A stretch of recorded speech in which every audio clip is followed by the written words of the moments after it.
Hello and welcome. I am Scrapperlock, and this is City of Villains on the Rebirth server. We are with our Mastermind, level 40, Nightmare Lass, who has 9.3 million experience, 760,000 to go to get to level 41 on our next superpower. 95 million infamy. I think I forgot to mention this last time. I do now have 4, and in another week or so we can get our 5th, and then another week our 6th. So in a couple of weeks we will have this enhancement set done. I don't know which power we're going to put it on. We are working with Ghost Widow, and her next mission, she says, I've spoken to Sirocco. He says that he learned of the longbow attack from one of his Mew mystics who have been working on a special project. Unfortunately, that mystic's role in that project came to light, and the heroes have captured him. Sirocco tells me that if I have you recover the man, he'll share how he learned what he knows. I need you to free that mystic. So we're going to go to Granville. We're in Granville. We're going to go and free the mystic. Off we go.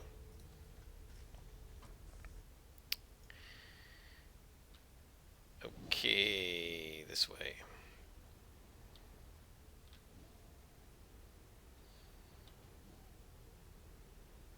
Yeah, This game is the city villain side of this game is very atmospheric. It definitely feels evil and villainous. It's just that it wears on you after a while. If you've been, you know, in this sort of gloomy, dark, evil, Sith-like, villainous place for 3 or 4 months, day in and day out, it does get a little tiring. Alright, so we're going to go rescue the Mystic. We got to get onto a sub, and I don't know if there's going to be an outdoor mission or just a mission in Paragon City, perhaps. Might be a longbow base.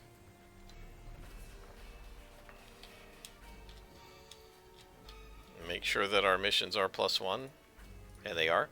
And off we go.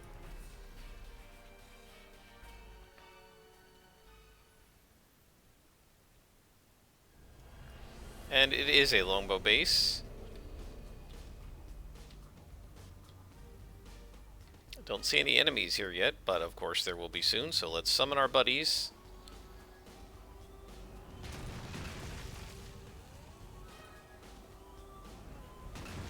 I am enjoying the Mastermind, and I really like it.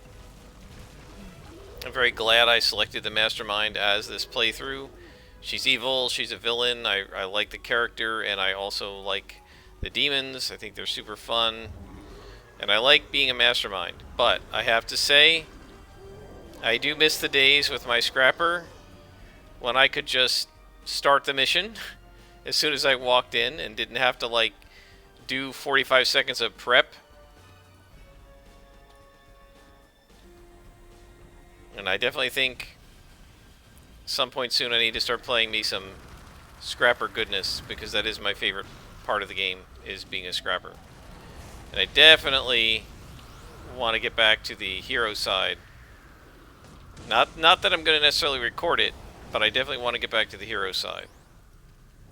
Speaking of recording, I have actually started messing around with Ironsworn. I recorded a 2-part session 0. The intent was 2 half-hour parts.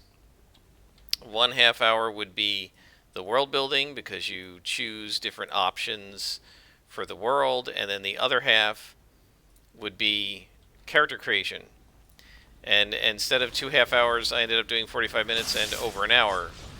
The thing is, I rewatched them. I don't have a tendency to immediately rewatch my stuff a lot, but in this case, I wanted to. Let's see if we can teleport this jerk over here. And upon rewatching them, I'm not entirely sure how interesting it's going to be to read. I mean, I'm like thinking out loud as I do stuff. I'm figuring it out. Perhaps educational if somebody wants to learn how to play Ironsworn, but I'm not really the person to do that. I mean, lots of other people have done it and done it better. Adam Coble has a stream. There's another guy whose name escapes me, and of course Trevor Duvall, probably the best one to watch. Trevor Duvall's a voice actor. He's really interesting. He's very engaging. He has visuals. I don't really have the ability to do any of that. And I just don't see how I could really contribute if it's just somebody wanting to learn how to play Ironsworn. So the contribution that I would have would be the story that I end up generating. And I think that it could turn out to be really super interesting. It already has gone in directions I wouldn't have gone if I were actively choosing what to do, rather than letting the dice assist me in what I chose. But I can't imagine it would be that interesting. You're staring at a static screen, because again, I don't have any way to do anything animated or do any voice acting or physical acting or any of that. You're staring at a blank screen. I'm reading through PDFs. I'm making rolls on charts, and then I'm taking time to type out everything I do. One of the differences between me and actually some of the other folks that do this is I actually type it all out. And I have to do that because I'm going to forget. I'll never remember what I decided, so I've got to write it all out. And yeah, I don't know how. I just don't imagine that would be super interesting. So I'm not actually, having recorded it, necessarily planning at this point to post it. I have it. I haven't deleted it or anything. It's sitting on my hard drive, but I'm not entirely sure I want to post it because I'm just not sure how interesting or fun it will be to watch. I just can't imagine it would be. Like, I was getting bored watching it myself and skipping parts of it. I mean, maybe if I play through it once, just quietly by myself, and learn how to play the game, and then I don't have to keep stopping to look stuff up, I can go through it more quickly, and it will be more fun. I still think, and I'm actually more convinced of it now that I've tried doing it orally, that Ironsworn is more well suited to the written form, to actually writing out what's happening to the characters as novelization. So let me give you an example. Not to do spoilers, but I one of the things I came up with, we're talking about. I think it was in the section about communities and how the communities survive. I can't remember now. One of the quest starters was that the character that I've created has been dreaming of a city on a hill, a large metropolis. And there are no large metropolises. There are no large cities in the Ironsworn world, in the Ironlands. It's all tiny little settlements that are eking out an existence in a rugged, harsh terrain. And so you're having these dreams of being basically the king of a large city-state when there are no kings and there are no city-states. And I thought, hey, this is a really cool background for the character. Let's make this the background. The character has been dreaming of becoming the king of a city, and that's what he wants to do, and he keeps having visions of it. And so I thought, okay, that would make a really interesting background vow. So I wrote it out as a background vow, but that was it, right? And then I realized, in terms of the narrative, there should be a scene where he dreams this one more time and wakes up and picks up some iron object and swears an iron vow to found this shining city on a hill and become a king. And I feel like that's sort of like the prologue to the story. You do a scene where the character is 10 or 11 years old, and they're being told by everyone around them that this is nonsense and that there are no kings and there are no cities in the Ironlands. And that was from the old world, and the old world is gone, and the people from the old world are dead, and they fled to the Ironlands, and there are no kings and no cities here, and that he's being ridiculous. And this kid, you could imagine, kind of pouting and walking away, and then finding a piece of iron and secretly swearing an iron vow that by hook or by crook, he is going to become the first king of the Ironlands. And I mean, I could talk that scene out. I just did, right? But I think it's something that needs to be written, like a novel, like the opening of a story. I think that let's not bother with teleport here. Um, I just think it lends itself better to the written form. Um, so I don't know. I'm still torn about it. I think I've come up with a cool character and potentially a really cool story for the character to participate in, but but I just don't see how it would be entertaining to watch me struggling to make up these stories. I feel like it's something that needs to be done in the quiet by myself with pencil and paper or the digital equivalent, and not something that I necessarily want to broadcast. So I think that I'm not going to do that. And I know I've talked about it a lot. Hopefully nobody's disappointed. But I think it's something that I really want to do privately, quietly, rather than something that I'm doing kind of in public. A great example of one of the things that is affected by whether I'm doing it in public or not would be things like artwork. I started making up a couple characters, and when I'm looking online, I'm like, well, okay, if I'm on YouTube and I'm broadcasting this and it's public, then I am not going to be able to use any images or artwork that would be considered copyright or trademarked. And so that means that if I want a really cool image of like a Viking warrior, well, there are lots of really cool ones, but they're all copyrighted. And so I can't use them. But if it's private, for reference, I can certainly use them.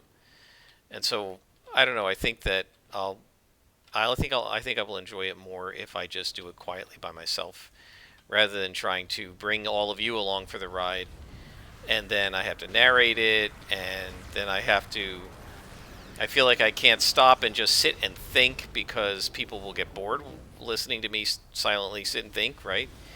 And then I've got to remember to pause it. There are also issues with the trying to record it, because I've got multiple windows open, and I've got to remember to turn them on and off in OBS, which is a hassle. And a couple times I didn't remember, and so stuff was blocked behind another window and I didn't realize it. And I mostly got it right in 2 hours of recording. I maybe screwed it up for a minute and a half, which is pretty good. But again, I feel like that sort of thing is just not going to be that interesting to watch. So hopefully nobody's disappointed. But I think I'm not going to record that, and I think I'm just going to play it privately. My recording will be written. Not sure exactly what form. I probably will use World Anvil, because I have been using that for my D&D game, and that's a really good way to make files for characters and stuff like that. Right now I've been doing it in Roll20, but Roll20 is very primitive. Right, there are not a lot of options for formatting text and things like that, and frankly, in World Anvil, you can actually create a manuscript and assemble it too. I haven't paid the extra cost that it costs to do that, but it's only like another 20 or 30 bucks a year. And alternatively, I can use World Anvil as my system for indexing and being like my world encyclopedia, and then just write the actual text in Word. So now, of course, the advantage in World Anvil is that if I wanted to make it public, I could do that, and then people could read what I was writing as I went. But again, I'm not sure I need to do that. I'm not necessarily specifically interested in publishing the thing. I'm interested in writing it. I'm making a novel, but I'm not interested in like having other people read it. I don't really need that. Right? It's sort of like this. I mean, I do record this for other people to watch, but mostly I record it for myself. And if nobody else ever watched it, I'd still be having fun recording it. Um, and sometimes I go back and re-listen to things, and some of the videos I've made are very entertaining for me to watch, and others aren't. I particularly like. Oh, there's a boss. I particularly like watching videos where I rant. Ranting can be fun to listen to and is fun to do. Um, and there's our kidnapped victim. Keep Miney alive here. And we have a lieutenant and a boss, so this is going to be a little bit hairy, but we should be alright. Let's debuff the boss. And let's give Curly his other buff and pull out our other buffs here. Should be alright. And put my Mez defense on just in case. We'll probably get ambushed as well.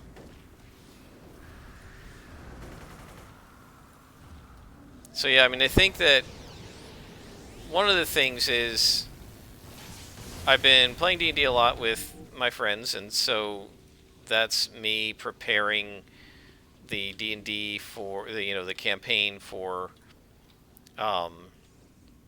Is this me going to be able to follow me? Okay, good. It can fly, so it should be able to follow me when I'm flying. So I'm doing work for them when I'm doing that, and then both main games that I'm playing right now, House Flipper and this, I'm recording. And now if on top of that I start recording Ironsworn, I don't know, I think I just need quiet some of the time. I just need to be just doing something for myself, which is not what I'm doing when I'm working on my D&D campaign. I'm doing it for other people as a DM. And it's not entirely what I'm doing when I'm playing this game now, because I'm also recording and trying to make it interesting for people to watch. And so I've constantly got to be aware of that instead of just quietly playing the game. And so I think with Ironsworn, I think, yeah, I really want to just be quiet. Did the Mew just disappear? He just disappeared, didn't he? He vanished. What the heck? Oh, he got lost. Okay. Is he coming now? He's just getting caught up on our minions, as usual.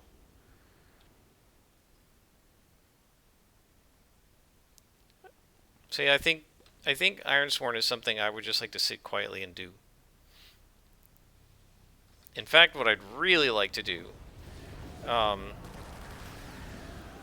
what I would very much like to do, is do it all on like paper in my living room. But the only problem with that is then I still need a way to write down what happens, and I really don't want to handwrite that.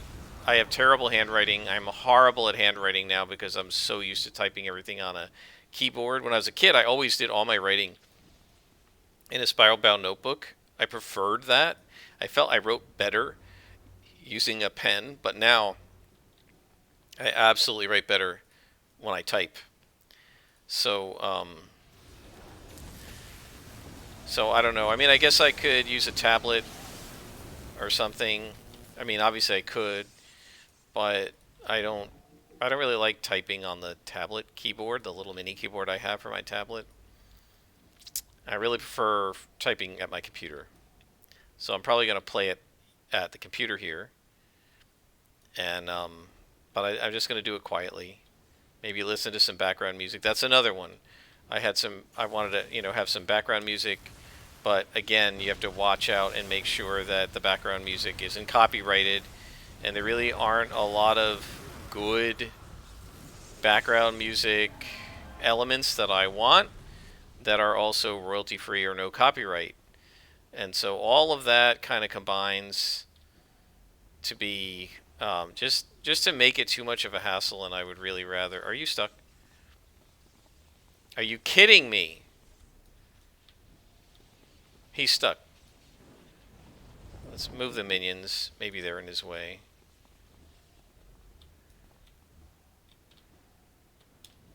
Let's take the stealth and flight off.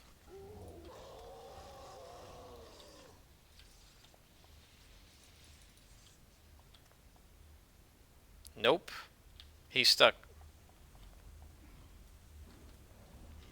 I'm not going to be able to get him out. I don't think. We're going to have to cancel this mission. Oh no, here he is. Alright, come on. Come with me. Get over here. Thank you.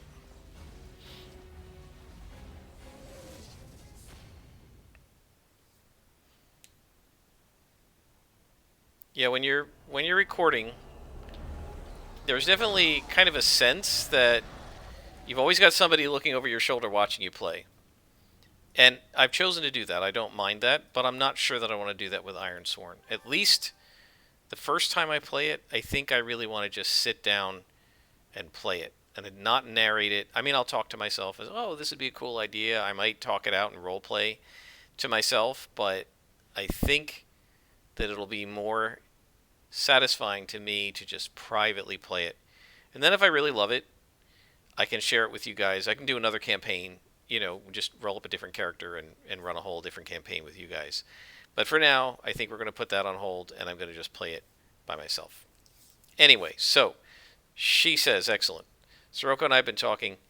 It's provided some interesting insights. It seems he learned of the discovery of my base because he's been trying to keep the discoverer out of his own affairs. That person is no less than Numina, the spirit mystic of the hated Freedom Phalanx. And we have drawn up a plan against her. And what is that plan, Ghost Widow, and how long have we been at this? 21 minutes, so we can do another mission. Numina and I are alike, in a way. We are neither of us alive, but whereas I am a ghost, she is an astral form. Makes it difficult for the two of us to hurt each other, but Sirocco's research has uncovered an interesting spell that might be able to affect her. Regrettably, a few of the components are quite rare. However, the Circle of Thorns often keeps what I'll need around for similar spells of their own. I need you to get those components from the Circle.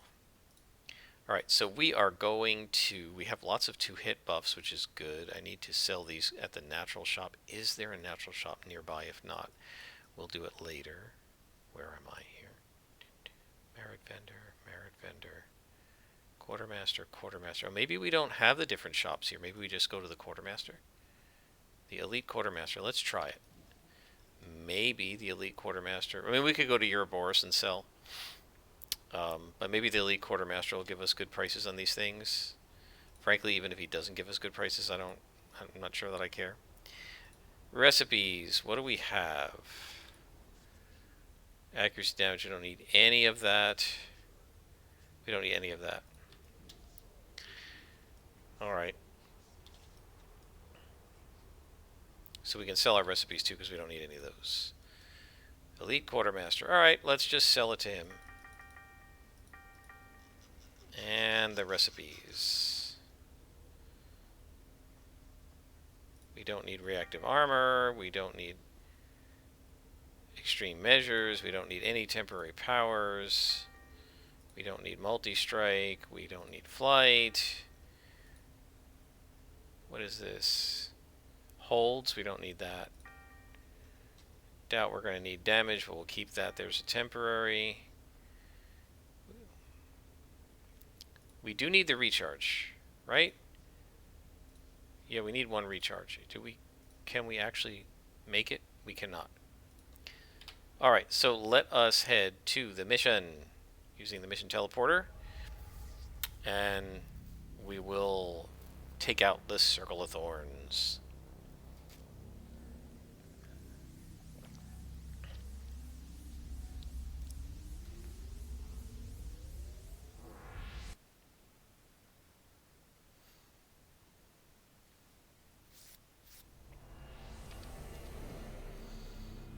Okay, this is our mission. This is a pretty cool spot. I'm not sure I've ever actually been here before. I like the little spinny spiritual things. There's a whole bunch of neurodemons over there. Let's go on inside and we'll summon our buddies. We need to get a spell scroll. I feel like I am playing D&D. Alright, Curly, come on out. Mo and Larry. And Eeny, Meeny, and Miny.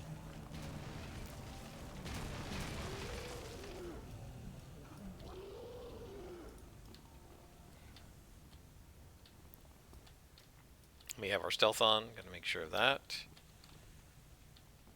Let's see what we got here. We do have lots of accuracy now. We have 8 accuracy, so that, 8 yellow inspirations. So that should help us if we come up against demons. Right now I don't see any demons, so we're going to go ahead and punch the casters in the face. We got guys on both sides. We should be alright.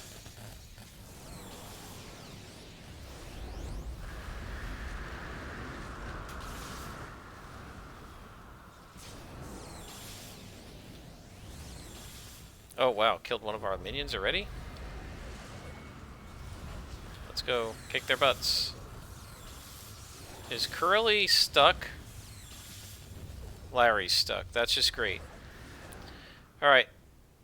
Let's head out so we can fix this, because one of our minions is stuck and there's no way to unstick him. I really don't like getting caught in bugs like that. But this should unstick him. We'll resummon our little guy.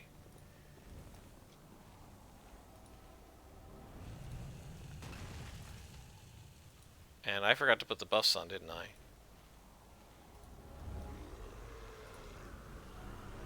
In we go. Alright, now hopefully we won't get bugged again. Yeah, I know I didn't have to leave the mission, but honestly, I'm having very little patience at this point for these kinds of bugs. I really don't feel like I should have to deal with the game screwing up and making it so that my minion can't get up from a simple knockdown. Right? It's not the duration of the knockdown, right? It's way longer than the duration because he gets stuck and he gets bugged. And we've seen this happen to our minions before. So I did get a little overconfident going in there against 6 yellow cons, but it really shouldn't have been a problem and wouldn't have been if one of our big demons had not been bugged and been hanging up on this torch. It's basically just an error of the 3D geometry, right? We don't really need all of these greens. I can do enough healing for the team. Break free, that's pretty good. I like that. Sometimes I need that. If I get caught with a mez and this thing is not up, the rune of protection. 3 ingredients to steal.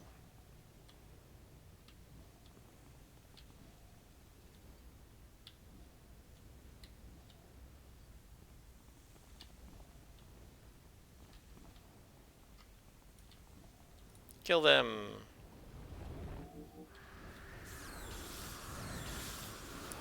Let's have some fun and cut their defenses down. Yeah, so I missed him. I guess it is possible for that thing to miss. Let's take a look at the enhancements on it. Anguishing Cry. I should put an accuracy. Yep, I guess we're going to have to put an accuracy buff on there. Because we definitely don't want to miss that. That's more important than the defense debuff. In fact, I should probably double accuracy it.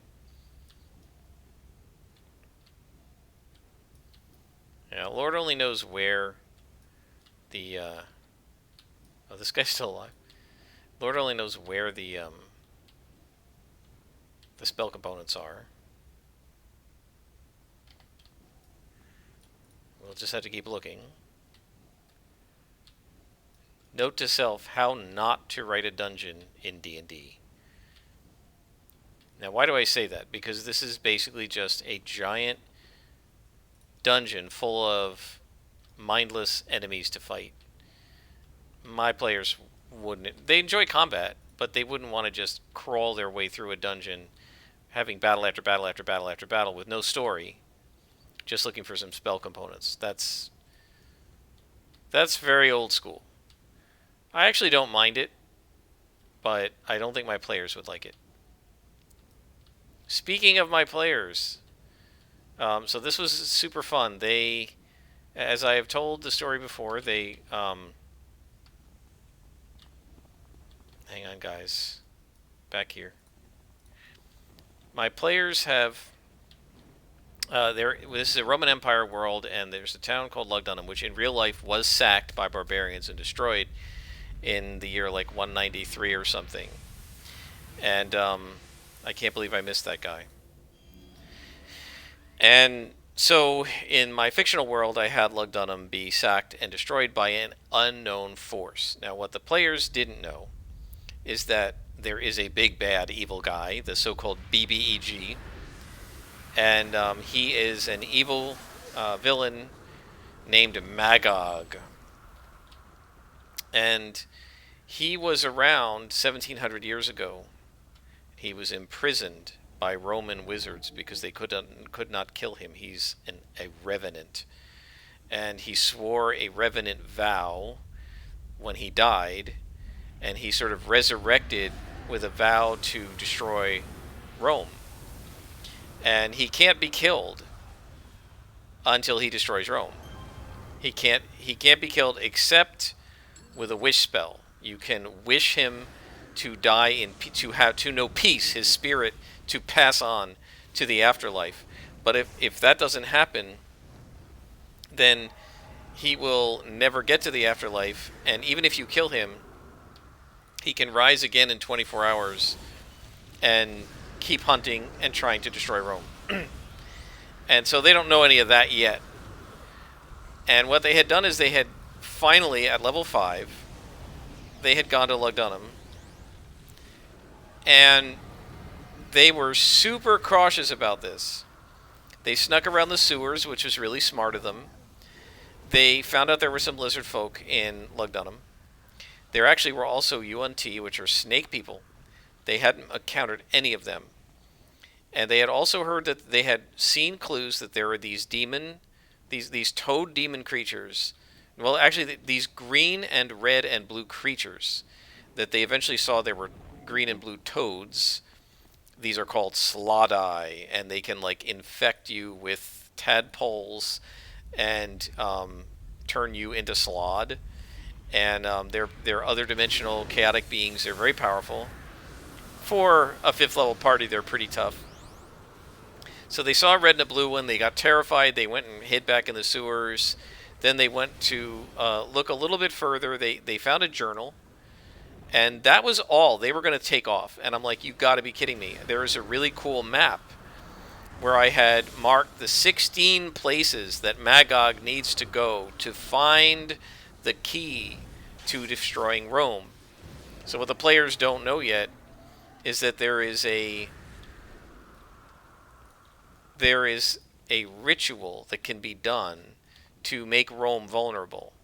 And it's basically an incantation that will bind the deity that protects Rome. The Romans actually believed this, right? They believed that each city had a patron, a guardian deity, and that if you could cast the invocation that bound the deity, then the town would not be protected and the town would be vulnerable. And the Romans actually believed that they defeated Carthage because their priests cast some sort of a spell that bound the god of the city of Carthage, and that's why Carthage was vulnerable to their attacks. So, in order to do this, you need to know the identity of the deity, and you need to know the sacred, secret name, the true name of the city. And so, what this bad guy is looking for is the sacred name of Rome and the identity of its true patron deity. And so,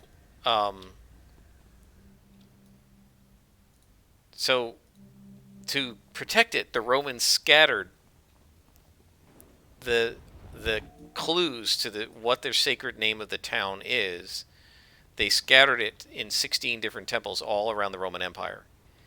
And there's one, it's basically a four-word phrase, and there's one letter of each word hidden in each temple in a secret place. And they've had a hint about one of the secret places in the first town they were in. The cleric, I'm going to leave my guys here, and I just want to check this map out. Their cleric, who is a cleric of Apollo, and we got some bad guys here. I don't know that we need to defeat them. I mean, we may as well. Come on up here, guys. The cleric went into Apollo's temple, and he found this statue of a woman, which shouldn't have been there. And when he asked about it, he was told, "Shut up and don't talk about it." Right? We don't talk about this. You're not allowed. And so he's suspicious of what the heck is going on. So when he hasn't been able to find out about it because he's been told by the head priest, "You're not allowed to talk about it. You're not allowed to ask questions about it, and I'm not allowed to answer your questions about it. And if you keep talking about it, I'm going to have to ban you from the temple." So there's a clue hidden under that statue, in the underground, underneath the statue. But he hasn't been allowed to inspect it. And so that happened like in the second session. So he's been super curious about this the whole time. So they went to Lugdunum, and what I had set up in Lugdunum was there is another one of these statues. It's been smashed, and the area under it is accessible, and the first clue is broken, but they could reassemble it and see the first letter. It's actually the last letter, but one of the letters of the 16 letter riddle. And there's also a couple of paragraphs of ancient text. Basically what I did was I wrote pretty much in the old school style of like the Old Testament, a 16-part, well, I wrote this big long like origin of the cosmos up to the founding of the Roman Republic. It's like the secret history that you're not allowed to talk about. The Romans have hidden it away. They don't want anybody to know, including their own citizens. And so I wrote this out, and then I broke it up into 16 parts, and one of them is chiseled on the wall of the basement of this temple where the clues are.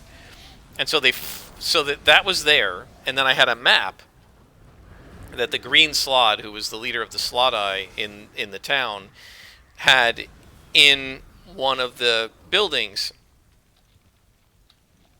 And so, I mean, that map is a major clue because it tells them where they need to go for the rest of the campaign, right? They need to go to these 16 places and uncover the clues. Why? Because the interdiction spell is engraved in pieces on these tablets, but in my world, as in old school classical D&D, and I hear a glowy, so it's somewhere around here. In my world, spells can be reversed, and so if he speaks the spell that breaks the security of the city, they could reverse it and restore the security to Rome. So eventually they're going to have to figure this out, and eventually they're going to have to realize they need to get these phrases. They need to learn this 4-word sentence, essentially, because if they do, they can undo whatever this bad guy does. Now, whether he's actually going to get around to breaking the sacred protection of Rome, I don't know, because they may stop him before that. We'll just have to see. But as of the first, so as of like 3 sessions or 2 sessions ago, right? The sort of the second major session in Lugdunum, they found a journal that told them that something was freed from underneath Lugdunum that had been imprisoned for 1,700 years, and it blew everything up. And they were like, okay, we're gonna go. We found out. We'll go back and tell the Romans. So they didn't know anything else, and I'm thinking, okay, well, that's going to be crappy because all these other clues are in here, and they haven't found any of them. And there were also some really cool magic items and treasure in there. They didn't get any of it. They got nothing.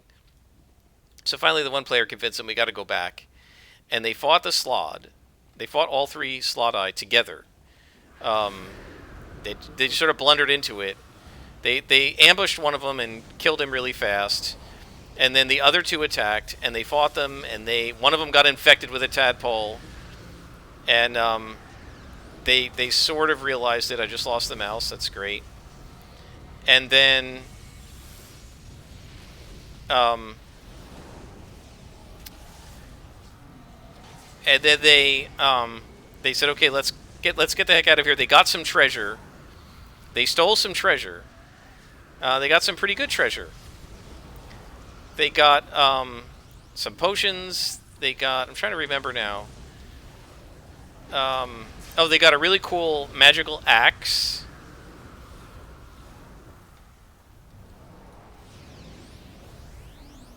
Will you kill these guys? What is taking you so long? My gosh. And then, I think they got a magic ring. And a spell scroll, and a couple other things. And they got a lot of platinum and some gold, and so they got a lot of money. And they got enough diamonds. This was made the cleric very happy. They got enough diamonds that he can cast Revivify, which, if somebody dies and you cast it within like a minute, you can bring them back to life. So just in case one of the characters dies, they can bring him back. So they got the treasure, and then they took it. They took off out of there. They left. They went like a half a day travel away, and they camped. So I'm thinking, okay, well, they're going to have to go back to Lugdunum at some point. Now, I wasn't thinking they would go back right away. I just figured at some point they're going to have to go back, because these guys are now going to all fall down because they're completely incapable of navigating this thing.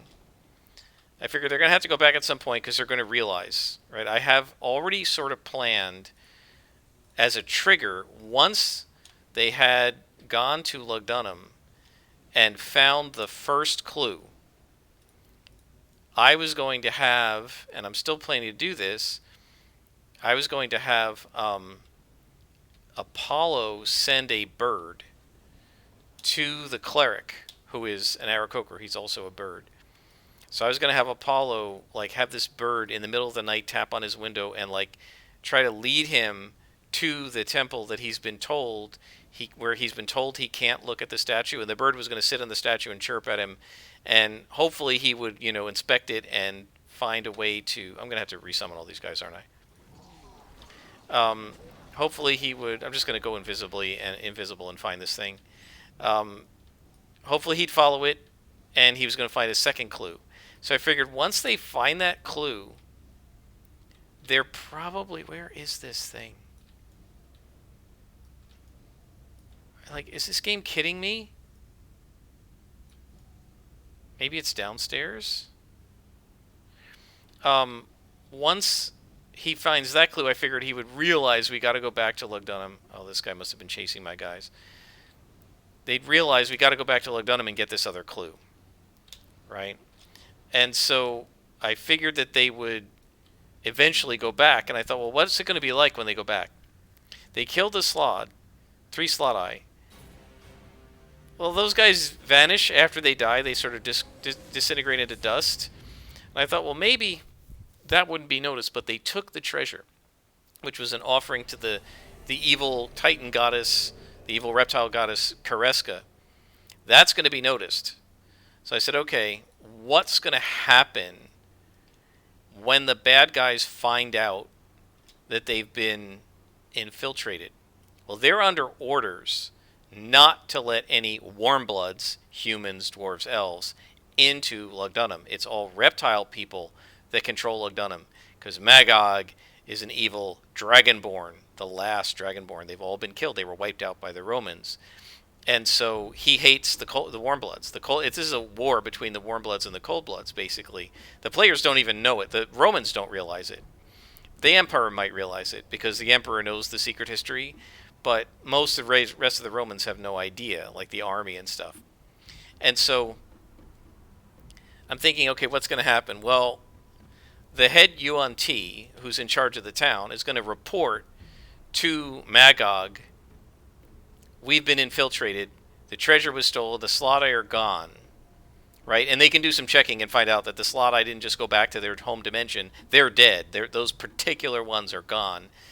Nowhere to be found. What's Magog going to do? It's pretty clear to me. He's going to kill them all. He's going to be pissed, and he's going to say, you die for your incompetence. And he has a pretty bad temper, and he's capable of just wiping them all out. This guy's like, I used the Tiamat template, the Tiamat stat block to sort of stat him out. I'm not sure if Tiamat could beat him.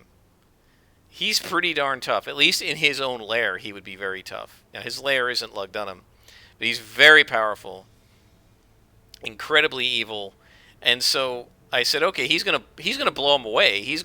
When they come back to this town, it's gonna be destroyed.